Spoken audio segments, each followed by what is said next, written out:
अगर नौकरियां देना जुर्म है तो मैं ये जुर्म बार बार करूंगी।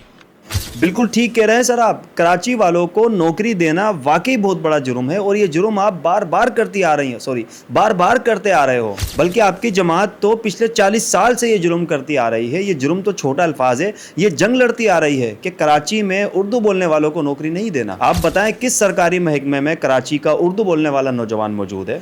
सड़क पर KMC के जो झाड़ू लगाने वाले वर्कर्स होते हैं, वहां से लेकर बड़े बड़े सरकारी ऑफिसर्स तक उर्दू बोलने वाला कहाँ मौजूद है? मैं आपकी पूरी इलेक्शन कैंपेन देख रहा हूँ गिलगित के अंदर। आपने बड़े बड़े वादे किए हुए हैं, लेकिन ये जो आपने सच बोला है ना, यकीन जानिए मैं इसकी गवाही देता हूँ, ये बहुत बड़ा आपने सच बोला है कि नौकरियां देना बहुत बड़ा जुर्म है और ये जुर्म आप बार बार करते आएंगे। आप कर रहे हैं कराची के अंदर। मेरा किसी सियासी जमात से कोई ताल्लुक नहीं है, मैं कराची का एक बाइज्जत शहरी हूँ। मैं फैक्ट्स एंड फिगर्स पे बात करता हूँ। आपकी ये बात सुनी तो मेरे जहन में ख्याल आया, ये बात तो आपने बिल्कुल सच कही है।